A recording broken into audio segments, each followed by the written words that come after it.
Mariners win 5-3. They improve to 57-52 on the season. They take the first of the 3-game series against the Los Angeles Angels. Let's go over the scoring plays. 6th innings. Yeah, nothing happens for the first 5, and a great pitcher's duel for those first 5 innings. But Eugenio Suarez is able to hit a home run to the 6th inning after Shohei Ohtani leaves the game because of a blister to make it 1-0. Lead didn't last very long and we'll talk about the decision. CJ Cron singles home Ohtani after he draws a walk and steals a base to tie the game at 1. And Mike Moustakas doubles home Cron to make it 2-1. 8th inning, Isaiah Campbell, and I will be talking about this again. Why do I say that word so much? I will be talking about this as well. Homers to right center for his 40th home run of the season.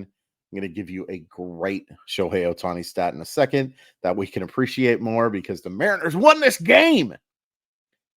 And the reason they won this game is because with the bases loaded and 1 man out, Cade Marlowe homers his first career grand slam, scores big dumper, scores Jose Caballero, scores Dominic Canzone, 5-3. Andres Munoz strikes out the side in a dominant relief appearance.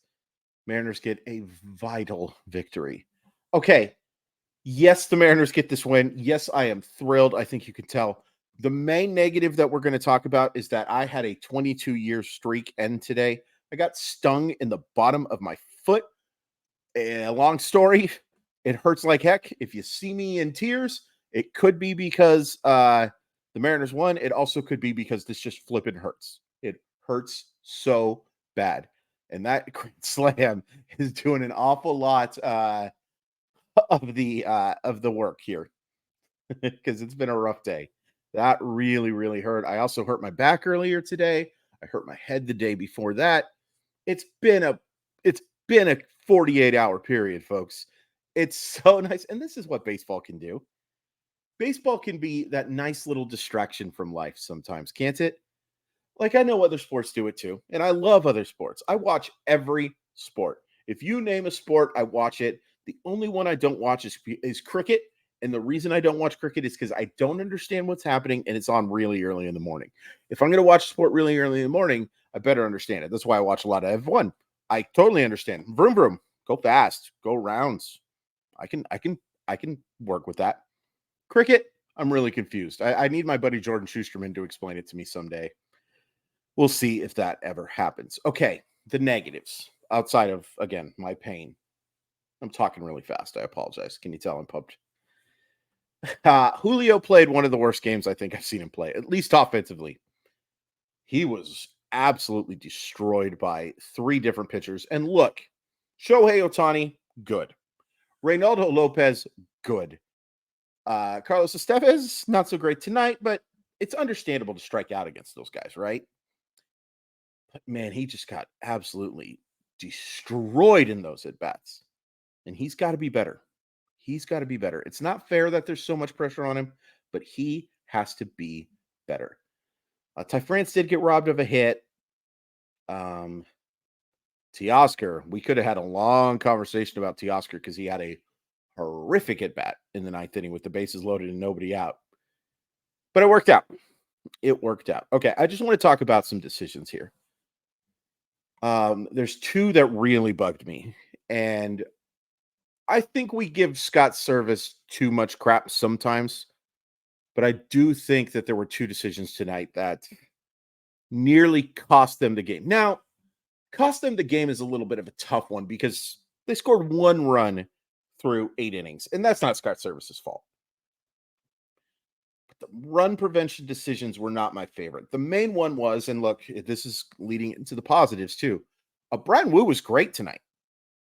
Probably the best I've seen him pitch this year. And he's had some decent starts. You look at that 4.75 ERA, and we talked a lot about ERA, folks, yesterday, how flawed that statistic truly is. But it's been really, there's been some good stuff, but I think this was Woo at his best. However, a few too many times this year, Service has been trying to get through that inning, and to not use your bullpen. And it hurt him tonight because Woo should have been pulled in the 6th. After the runner got to second base, that should have been it. He should have been done. He absolutely should have been done, and it almost cost them. And the other thing that almost cost him is, I'm sorry, Isaiah Campbell can't be pitching in that situation. Isaiah Campbell should never face Shohei Ohtani. If Shohei Ohtani is the second batter up when he's in or something like that, well, then you better use a reliever that is not Isaiah Campbell against Shohei gosh dang Ohtani. That was an awful decision. And it is not a results-based thing. It is a process thing. That was a bad decision. He just has been trying to get through these things a little too much for my taste. And it almost cost him. It almost cost him dearly tonight. But it didn't. And thank goodness it didn't. I want to give you a stat from the wonderful, incomparable perfection that is Sarah Langs here. Okay. Shohei Ohtani is the third player since 1900 with a home run, a stolen base, and scoreless pitching outing in the same game. Let me give you the other people who have done that. Christy Mathewson in 1905 and Pablo Sandoval, who threw one scoreless inning in May of 2019. That's it. So you have one position player who came in, I'm sure, in a just garbage time of garbage time things, and then one of the greatest pitchers of all time, 117 years ago, 118 years ago. And again, you got tungsten, buddy. You got tungsten Doiled. Google it. You'll understand the reference after just a very quick look. I think I'll title this one You Got Tungsten. Oh, he's so phenomenal. And look, he was pitching outstanding until he has to be removed from that game. And I'll say this. If you can give me, and this might be a controversial take, if you can give me these three things, no, these two things, a spectacular Shohei Ohtani performance and a Seattle Mariners win, sign me up. Sign me up, sign me up, sign me up. Because look, would it have been fun if the Mariners scored 17 off him? Sure, that's great. But you can, when you get a chance to appreciate how good Shohei Ohtani is and you get a win, perfection. Perfection. Like a cat's birthday. Perfection. It's a 30 Rock quote. Oh my gosh. So you go into that ninth inning, right? First, you have the eighth. Let's remember that. Eighth inning, 2-1 game, and Reynaldo Lopez just absolutely, Pedro Martinez quote coming, made the Mariners. The Mariners were made Pedro Lopez's adopted children. He dominated J.P. Crawford, dominated Julio, and dominated Suarez. So you've got that. And then you have the decision to leave Campbell into pitching to Ohtani, which again, I know they're down. I get that. But you have that. And then he just blisters a ball for his 40th home run of the season. Anybody who votes against Shohei Ohtani for MVP this year should never get to vote in anything ever again. But it was still frustrating to see Isaiah Campbell in that situation. So it's 3-1. And you can't be feeling good. And then it's the top of the ninth. And you got Big Dumper at the plate. By the way, somebody in the comments mentioned that they don't want me to call him Big Dumper. I respectfully as all heck, am not going to do that. It's his nickname. The Mariners have embraced it as a nickname.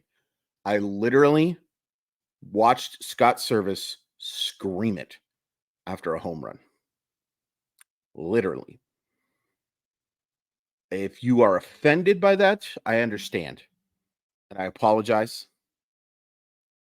But I'm not going to stop saying it. I'm sorry. We regret the stuff. But that's his nickname. And it's a fun nickname. Thank you for viewing. So Cal Raleigh walks. Ty France walks. Caballero runs for France, okay? And then Dominic Canzone, good for him, gets that single to right. Absolutely the right decision to hold Raleigh there. And then Teoscar Hernandez comes up, and I talked about it earlier. He got work too. I mean, he was overmatched. And if a second baseman or shortstop is covering second base after the strikeout, they absolutely pick off Jose Caballero. They absolutely had him. Nobody was. And then Cade Marlowe on an 0-2 pitch. I believe it was 100 miles per hour up around the hands. And you have the ability to get your bat that much quickly through the zone on an 0-2 count when you've got to be protecting everything and line that ball over the right field fence. I mean, that's special, folks. And Cade Marlowe, appreciate that because you're going to have that for the rest of your life. You are going to have that moment for the rest of your life. No one can take that away from you. Not a soul. What a big boost he's been. You know, he hasn't made any defensive mistakes. I have seen him not judge a baseball. There's been some almost mistakes. That's the nice way to put it. He doesn't track the baseball as well as Julio or Kelnick does. He's not that kind of defensive player, despite having pretty darn good speed. But he's fine there. This is not Raul Ibanez late in his career or watching Mike Morse try to play the outfield. Did everybody remember that one? Oh my goodness gracious. That was such a rough go for a second. But what he's done at the plate, these at bats are so good. Even the outs are good. I just couldn't be more impressed. And I can't help, again, we talked about that we aren't going to talk too much about the front office from now on. Heck, I said we're not going to talk about it at all. That's impossible. I think I said that. I think I say a lot of things. You can't help but wonder how much better this team would have been if he was called up a month ago. And before you say, hey, where were you going to play him? Come on. AJ Pollock should have been designated for assignment weeks ago. The fact he was still on the roster was embarrassing. Cade Marlowe, even though he went through some struggles in Tacoma, and that's the pushback I got when I suggested it was time. By the way, I suggested it was time after he went 5 for 6 with 3 stolen bases and I believe 2 homers. He definitely went 5 for 6. I can't help but wonder.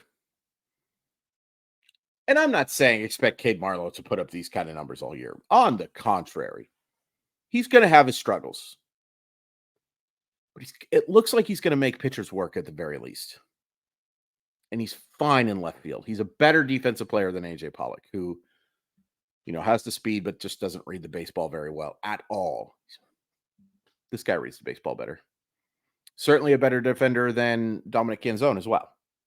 If you're asking me which of those two guys should be playing, it's Marlowe. When Jared Kelnick comes back, and hopefully it's soon. It's not going to be that soon, but hopefully, you know, we do get to see him play in September. The outfield should be Kelnick in right, Julio in center, Marlowe in left, and Teoscar at DH. That would be the lineup that I would have. With Tom Murphy getting a lot of time too, you know, you can split those 4. You're obviously not having. Just picturing Tom Murphy in the outfield is pretty funny. But you know what I mean. Hopefully. And give Big Dumper some rest days, all that stuff. But what a win. What a win. Dreading is the wrong word because I do find these cathartic. But I was not looking forward to this one because I thought I was going to really have to yell about the decision Service made. And have a long rant about the struggles that Julio had tonight. But I don't, because Cade Marlowe played hero. And give credit to Rally in France for drawing those walks too. Now, I look right now at those rally pitches. Those were all close. Some of them might have been strikes. France the same. Good for them. Good for them. And then I love, after 2 walks too, that Canzone got a pitch right down the middle and swung at it. Now, maybe we're talking about something a little different if the results are not there. But I like that he was assertive. That was the best pitch you were going to get. And he took advantage of it. Good for you. Good for you, Dominic Canzone. Your best moment as a Mariner so far, by far. Hopefully a lot more to come. The bullpen tonight, really good. Outside of Campbell, who it's hard for me to get mad about giving up a home run to the greatest baseball player I've ever seen. By the way, it's not even close. Shohei Ohtani is the greatest player I've ever seen. He's the greatest player you've ever seen. He is the greatest player you'll probably ever see. Same for me. There's nothing like him, and there probably never will be. It's tough to get too mad about that. But Munoz especially was sick. They need that too, because I don't know if you heard, Paul Sewell doesn't play for this team anymore. So they need Andres Munoz to have outings like this. And while he was left in too long, I want to again highlight that I thought Bryan Woo pitched fantastically tonight. Super efficient, avoided hard contact, to walking Ohtani. And again, let's talk about, or not again. That word's going to be the bane of my existence, isn't it? The decision to walk Ohtani in that case, I didn't hate it. He's just so special. A lot of you are going to wonder why not walk him in the 9th. I wouldn't have hated that. I do not like intentional walks. The numbers suggest they're stupid. And the thing about putting a guy like Ohtani on base, and hopefully we get to experience this with Julio and hopefully some other guys, but like the thing about putting those guys on first base is how quickly that becomes to second base or to third base, because he's so fast and he reads pitchers so well that he can hop, skip, and a jump, and he's in second base.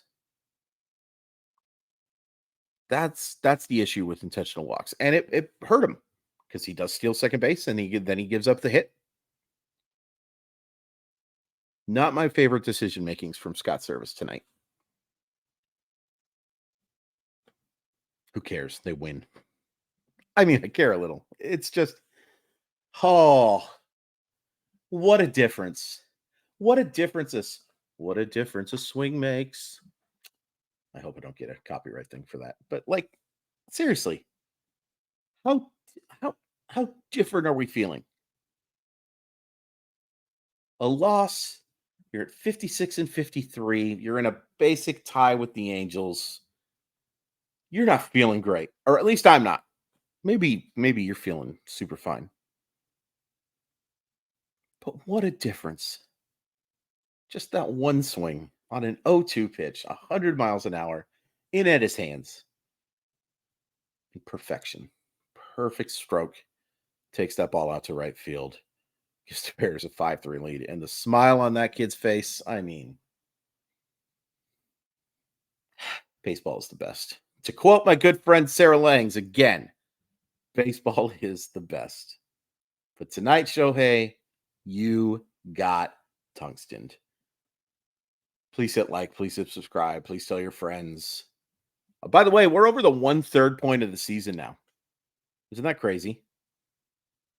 53 to go. It's plenty of time, but it ain't early either. That's for dang sure.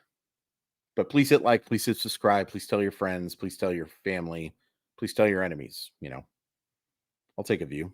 Don't hit the thumb down button if you do that. Yeah, do that too. I don't care. Yes, I do. Sports Sometimes podcast just lined up a really good guest. I'm going to have Levi Weaver of The Athletic. His life is fascinating. I cannot wait to talk about all the things he has done. RotoWire Fantasy Baseball podcast. I host that every Saturday and Sunday, and you can follow me on whatever it's called now at Crawford_MILB. My foot hurts, but Cade Marlowe, thank you. That was fun.